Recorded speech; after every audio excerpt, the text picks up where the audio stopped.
Something you'll hear me talk a lot about on the podcast is how I used to be an avid League of Legends player. I started playing League in the preseason before Season 2, and I played up until summer of 2014, so about halfway through Season 4. My goal ever since learning what ranked was to get to gold rating. I remember when I first started playing ranked, I was high bronze to low silver, and when the tiered system got implemented over the ELO system, I was placed in silver 5. I floundered in silver for a long time, and when I lost my hard-fought promotion series into silver 2, I decided that I was going to start taking League more seriously. So I started watching streamers, Voyboy in particular, read guides nonstop. I recorded my games so I could learn from the gameplay, and I frequently posted them on forums and things like that to ask for high rated players to help me on my game. I spent about a year and a half doing this, and it finally got me to gold. And once I reached gold, I noticed I was stagnating again, and in order to get to platinum, I knew I'd have to start another journey studying the game. I realized that the game was no longer enjoyable for me. It essentially became a bunch of homework, and trying to get better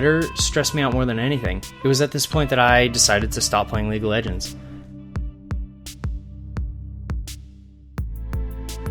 After League, I still had the competitive urge in me, but I didn't want to have to literally sit down, study, and refine every single part of the games I played. So I took a break. Months later, some friends got into the world of Counter-Strike Global Offensive. So I used to be a big fan of Counter-Strike Source, and I played the gun game mod for that game casually for a number of years. When I saw my friends had picked up CSGO, I couldn't really resist, and quickly we all got sucked into the competitive side of that game. But this time it felt different than League. It avoided me for a long time why I enjoyed CSGO so much. It was more fun, more exciting, less aggravating, and overall just more enjoyable. Sam recently did a video about Yoshi's Cookie, and he used a phrase that kind of stuck with me in terms of this conversation, and it was the idea of the aha moment, when something in a game suddenly clicks and now you have a new tool in your arsenal to use. I realized that Counter-Strike was giving me these moments on a consistent basis, and what drew me to this game was that I wasn't having to study it. I just played the game. My group of friends and I played CSGO daily, and slowly but surely we all had our aha moments in the game.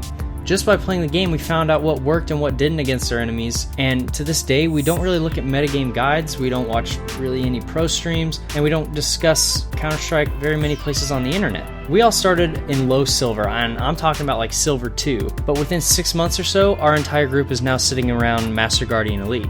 I've been trying to figure out why I found the process of getting better at League of Legends so exhausting, and why I'm itching every day to play Counter-Strike Global Offensive. And I think it comes down to my distaste for most types of metagame. I want to get into a game and learn as I go rather than have to read about what works and then apply it to my game. I talked to Sam about this a bit when I was writing the script for this video, and he said something insightful towards the aha moment, and it's that there are two kinds of aha moments. The first is when those moments of discovery come as a natural part of the gameplay, and second is when there's an effort on your part to dig for the answer elsewhere and then apply it to what you're doing in the game. In my case, Counter-Strike is the former and League of Legends is the latter. In Counter-Strike, you have a very limited toolbox to plan around. I mean, you have your weapons and your grenades and that kind of thing, but in the end it comes down to the execution of your game plan and your strategy. In League of Legends, you have a much larger toolbox. I mean, look at the store in that game, there's just tons of items. And a lot of things in that game rely on planning around that toolbox and aren't necessarily directly tied to combat. We came to the conclusion that League lends more towards planning, and CSGO leans more towards execution. Many League of Legends games are decided by the time laning phase is over, and that's because the side that wins is usually better prepared. They knew their champion's power spikes, how to itemize for the enemy laner as well as itemize for their allies on their team. They knew their cooldowns, they knew their enemies' cooldowns, they knew timers on all the buffs, they knew item costs, all that stuff. Those players put a lot of work into knowing about the game, and when it came to actually playing, they were set just as long as they didn't botch something up like overextending or failing at their mechanics. Counter-Strike requires less planning than League of Legends. There aren't really power spikes, there's no unique opponent skills to worry about. A lot of the planning you do is in the seconds before the round starts. CSGO, however, relies heavily on actually executing what you want to do, because all the planning in the world doesn't matter if someone one-taps you or your team fails all their grenades. Now, of course, that isn't to say League of Legends requires no execution and Counter-Strike Global Offensive requires no planning, because those ideas are simply not true by a long shot. But if they were placed on a scale between planning and execution, they would both lean their respective ways. Sam and I came up with a hypothetical player who had perfect execution but no game knowledge, and pitted them against someone with imperfect execution but tons of game knowledge in each game, and came to the conclusion that the first player would be better at Counter-Strike and the second player would be better at League of Legends, just based on the required skill set of each game.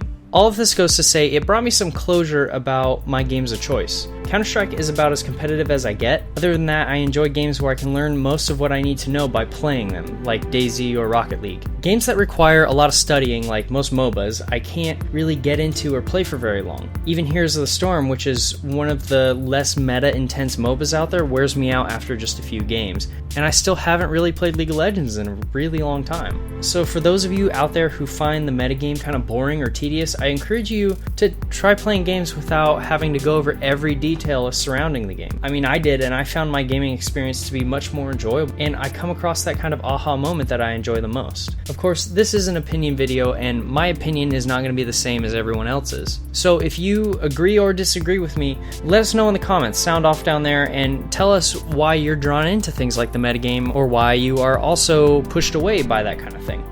This has been Ryan with Select Characters. Thanks for watching.